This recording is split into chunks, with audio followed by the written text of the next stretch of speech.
Season चाहिँ यस्तो डरलाग्दो लागेको रहेछ कि यहाँ पेलिङ हाम्रो टिकचुकमा हेर्न सक्नुहुन्छ है। यहाँ बट जाम चाहिँ यस्तो डरलाग्दो लागिरहेको छ है यहाँनिर सिजनले गर्दाखेरि होला। Hello guys, welcome back to my channel है। आज चाहिँ ब्लग स्टार्ट निकै दिन बादमा 2-3 दिन ग्याप गरेर आज फेरि भिडियो बनाउनु थालेको है। अन्त सो अहिले फिलहालमा भने चाहिँ है म पेलिङ जाँदैछु रासिन लोड लिएर है। पेलिङको होटेलको सामान रहेछ। पेलिङ कहाँनिर भन्दाखेरि तपाईँ ग्राउन्डको छेउ है, त्यहाँ सोनाम छेन हो कि के भन्ने एउटा होटेल रहेछ है। मैले पहिला पनि त्यहाँ सामान लगेको, तर होटेलको नाम चाहिँ मैले याद गरेको छुइनँ हो।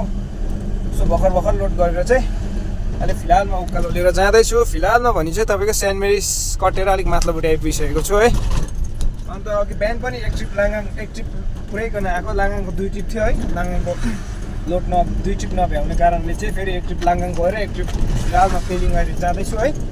यहाँनिर चाहिँ खै के भएको रहेछ, हाम्रो समीर दा हुनुहुँदो रहेछ यहाँनिर हो। गाइस हाम्रो समीर दाजु कहाँ हिँड्नु भएको, कहाँ जानु भएको ल। अन्त यहाँनिर दा चियर लिएर आउनु भएको रहेछ है। मरौ भएको जस्तो लाग्यो कि ब्याग हो कि कार्यक्रम चाहिँ मलाई याद छैन हो। याद नभइकन त्यत्तिकै हो है। अफ गाडी लेभल के भएको क्रिस्टा गाडी रहेछ कि गाइस। अब म लोड लिएर उकालो पाइरहेको छु। डाउन झरेको गाडी माथि रोकिदिनु त छैन हो। अझै माथिबाट म टाइगर हेड डिपर गर्दा लाइट दिँदै आउँछ। के भएको होला है। जो गाडी चाहिँ त्यो लन्डरमा सिकेर चाहिँ ड्राइभर हुँदैन है। दुःख गर्नुपर्छ, 2 दिन पर्छ। ठुल्ठुलो टारहरू उचालेर डालामा हाल्नुपर्छ, अनि मात्रै ड्राइभर हुन्छ है। डाउन गाडी अफ गाडी केही नचिन्दो रहेछ। यहाँनिर अहिले फिलहालमा 2 जना दाजुभाइहरू होला गफ गर्नुहुँदैछ है, 04 र 02 रहेछ। तिम्रो गाई चाहिँ तल सेन्ट मेरिज है, राम्रो देखेन एकदम झाडीहरूले। आज चाहिँ है मजाको भ्यू, मतलब मजाको दिन भएको छ है। घाम लागेर चढक्कै है। पानी परेर हिजो पनि पानी यस्तो डराएर पऱ्यो है। हिजो चाहिँ म जोरथाङ गएको थिएँ है। अन्त गाडी नपाएर चाहिँ बेलुका चाहिँ पानी बेसी परेर गाडी नपाएर चाहिँ अर्को वाइगनरमा अलिक भाडा बेसी गरेर चाहिँ सानो वाइगनर गाडीमा आएको थिएँ। सिकिप छेउमा चाहिँ तपाईँको के भयो भने त्यहाँनिर चाहिँ गाडी खाल्डामा घडाममा गरेर पसेको थियो है। पानीले गर्दा त्यो नदेखेर बिचरा ड्राइभर दाजुले पनि नदेखेर चाहिँ खाल्डामा पसेको थियो। अलिक यतापट्टि आउँदाखेरि चाहिँ टायर पम्चर भइरहेको रहेछ। केही जग्गामा फेरि ढुङ्गा यस्तो झरेको जाम त्यस्तो लागिरहेको थियो है।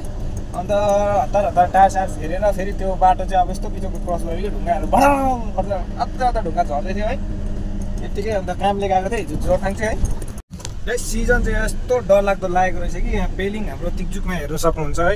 यहाँ बट पार्कमा चाहिँ यस्तो भिड छ। गाडी चाहिँ ओल्लो छेउदेखि है यता तलतिर पनि हालेर राखेको रहेछ। उकालो गाडी नराख्ने जग्गा भएर होला हो। एम्मै गाई सिजन चाहिँ डरलाग्दो लागेको रहेछ। अहिले पेलिङमा चाहिँ सिजनको चाहिँ पुरा छैन हो। यस्तो डरलाग्दो सिजन हेर्नुहोस्। अब गाडी यहाँ माथिसम्म नभए हो, माथि पार्किङ छ र पनि यहाँ तलसम्म नै एम्मै लागिरहेको रहेछ है। जाम चाहिँ यस्तो डरलाग्दो लागिरहेको छ है यहाँनिर सिजनले गर्दाखेरि होला हो। एकदम जाम चाहिँ के भन्नु अब, असल जाम लागिरहेको रहेछ यहाँनिर। सो ल है त गाइस, अहिले भन्छ पेलिङ ग्राउन्ड आइपुगिसक्यो है।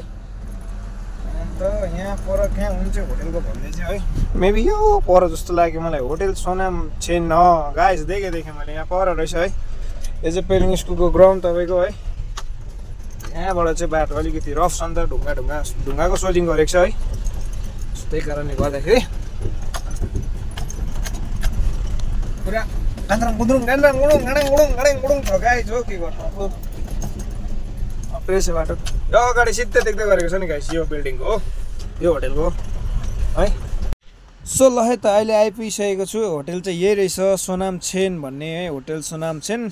गाडी चाहिँ मेरो यहाँ खाली हुँदैछ है। त्यो होटेलको है अलिकति सामान थियो, त्यो झारेर फेरि अर्को अलिकति अब तल खासमलको छ है सामान, यहाँनिर पुऱ्याउनु पर्ने छ। आधी यहाँनिरको थियो है सोनाम छेनको, आधी तलको थियो। अन्त यसरी आउँछ मुर्खुटाहरू चाहिँ गाडीहरू। अगाडि गाडी आएको देखि भने के को हतार होला। तर गाइस अहिले सिजन डरलाग्दो लागेछ नि त है। क्रिस्टाहरू त झन् भ्याइ नभ्याइ छ हो, हतार के चाहिँ हामी बाटो दिन्छौँ त्यस्तो छैन। हामी कमाओस् होइन, गरी खाओस् त्यस्तै हो नि त होइन। त्यसले गर्दा गाडी नभएर चाहिँ हो त्यहाँ गेजिङ टु पेलिङ जाने जग्गामा चाहिँ गाडी चाहिँ मान्छे चाहिँ यस्तो थुप्रिरहेको थियो है। पेलिङमा चाहिँ सिजनले गर्दा गाडी सबै टुरिस्ट लिएर भागिदिइहाल्छ हो। लोकल ट्याक्सीहरू चाहिँ छैन। मान्छे पेलिङमा दरो रुँदैछ असल सिजनले गर्दाखेरि। यो रहेछ स्टप है होटेलको, यो नाम गरेको। यहाँनिरको रहेछ अर्को सामान चाहिँ खासमल।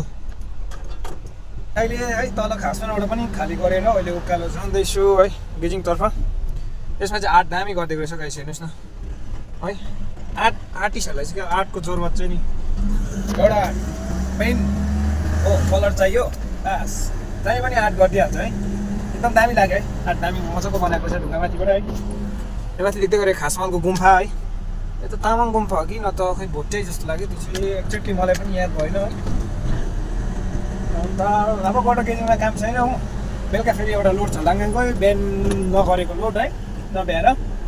अन्त फेरि बेलुका पेलिङको गरौँ भने चाहिँ बेलुका चाहिँ फेरि नो इन्ट्री लाग्छ नि त। अन्त बिहानै पेलिङको फर्स्ट लोड गरौँ भने फेरि बिहान नो इन्ट्री लाग्छ 10 बजीसम्म है। बिहानदेखिको 10 बजीसम्म, फेरि बेलुका 4 बजी 5 बजीदेखि चाहिँ बेलुका 10 बजीसम्म नो इन्ट्री लाग्छ नि त। सो दिउँसो चाहिँ अब सिजन गाडीहरू त्यस्तो यहाँ हुँदैन है, सिजन कता कता कुदेको हुन्छ भनेर चाहिँ 10 बजीदेखि चाहिँ बेलुका 4 बजीसम्म क्या 5 बजीसम्म चाहिँ हाम्रो गाडीहरूलाई चाहिँ खुल्ला दिएको छ है। खासमा त नो इन्ट्री हाम्रो पिकअपहरूलाई त नलाउनु पर्ने हो, तर पनि लगाइदिन्छ केही छैन अब है। माथिबाट आएको अर्डर हामीले पनि मान्नै पऱ्यो होइन, के गर्नु। अहिले भने चाहिँ तिजुक आइपुगेको छु है माथि सामान खाली गरेर। अन्त यहाँनिर चाहिँ स्क्रैपवाला पर्खिरहेको रहेछ है, स्क्रैपको लागि सामान लानुको लागि है। सो आएर चाहिँ भर्खर सुतेको थिएँ, अन्त भर्खर उठेर अनि बसिरहेको छु। हाम्रो दा पनि फोन चलाउँदै है। अन्त मेरो फेरि फोन आयो लोडमा गाडी हाल भनेर, अन्त चाहिँ माथि लोड गर्ने जग्गामा गाडी हालेर बसिरहेको छु है। अन्त लेबर चाहिँ सामान लिनु गएको छ माथि है। अहिले चाहिँ हेर्नु सक्नुहुन्छ गाडी एकदम मेरो खाली छ है। अन्त यहाँनिर ट्याक्सी स्ट्यान्डको कम्युनिटी हल माथिल्लोपट्टि है, यो चाहिँ कम्युनिटी हल अब नयाँ बनिँदैछ कम्युनिटी हल है। अन्त अब यो सामान लोड गरेर लाङ्गाङ पुऱ्याइन्छ हो। टाउको दुख्दैछ गाइस, निन्द्रा लाग्दै थियो, एकछिन सुतेको जस्तो सुतेर जुरुक्क उठेको थिएँ, टाउको दुख्नु थाल्यो हो गाइस। साँझको भ्यू चाहिँ यस्तो छ है, सनसेट हुन आँटेको छ है। यहाँनिर बादल हेर्नुहोस् न यस्तो स्याडिस देख्दिएको है, मजाको है। अनि त्यो चाहिँ हाम्रो गेजिङ बजारको स्ट्यान्ड है, स्ट्यान्ड देख्नु सक्नुहुन्छ, यो चाहिँ हाम्रो स्ट्यान्ड गेजिङ बजारको। अन्त मेरो गाडी चाहिँ फिलहालमा यति लोड भइसकेको छ है, आधी डल्लै बाँकी नै छ लोड गर्नु। अन्त हाइट चाहिँ यस्तो डरलाग्दो हालिरहेको छ है सामान, अझै क्यारियरमा पनि रहेछ, अझै आधी सामान आधीको आधी मात्रै हुँदै होला अझै चाहिँ हो। अन्त आधी डल्लै बाँकी छ है। अन्त लोड गर्नु निकै टाइम लाग्ने रहेछ। अब चाहिँ बाहिर बसेर यसो भ्यू हेर्दै गेजिङको क्या, यो पनि अब प्लाजा खोलिन आँटेको छ हो। यो दामी छ भ्यू चाहिँ गाइस। लोड चाहिँ यस्तो भएको छ, हाइट हेर्नु सक्नुहुन्छ है, यतिको हाइट भएको छ। पछाडिबाट चाहिँ यस्तो डरलाग्दो भएको छ है। यसलाई लानुपर्ने हुन्छ लाङ्गाङ है। सामान चाहिँ हो गाइस डरलाग्दो लोड भएको छ है। पछाडि डालामा मात्रै नअटेर क्यारियरमा पनि नभएर अझै हो, नअटेर चाहिँ यहाँभित्र पनि ब्याममै छ हो। त्यो चाहिँ फ्रीको पकेटहरू पाएको रहेछ हो, अनि त्यही लिएर गएको है। अहिले फिलहालमा यहाँनिर पावर हाउस पुग्न आँटेँ, कोर्टको मुनतिर, हाम्रो गेजिङ कोर्टको मुनि है। अब यो खाली गरेर चाहिँ मेबी म पर बाइकमै बसौँ भन्ने कुरा चाहिँ चल्दैछ है। अन्त भाइ त के हो न फुपूको छोरा हो है, सँगैको अलिकति उमेरमा चाहिँ सानै हो मभन्दा हुनु चाहिँ है। भरे बसौँ न भन्दैछ, भरे बसिन्छ होला आज है। अनि चाहिँ गोर्खाङ फाटक छेउमा आएर एकछिन बसेको, पछाडि खडाङ गरेकै छ, अन्त स्प्रिङ बा सेटैसँग गयो कि जस्तो लागेर चाहिँ चेक गरेको है, सबै ठिकै रहेछ है। लोड पनि हेर्नु एकपट्टि पल्टिन्ला जस्तो हुँदैछ हो। अन्त अब यहाँ खाली गर्नु जानुपर्छ, फोन गर्नु पऱ्यो अब। सो ल त गाइस अहिले भन्छ गाडी खाली गरेर है, यहाँ आएर पनि गाडी यो जग्गामा राखेको छु है। अन्त यहाँ तल चाहिँ भाइको रुम छ हो। अन्त आज चाहिँ भाइको रुममा बस्नु पऱ्यो भनेर चाहिँ गएको है।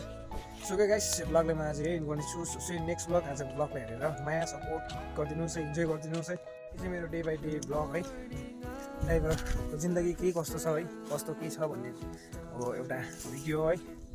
सो हेरेर सपोर्ट माया गरिदिनुहोस्। ओके सबजनालाई बाइ बाइ।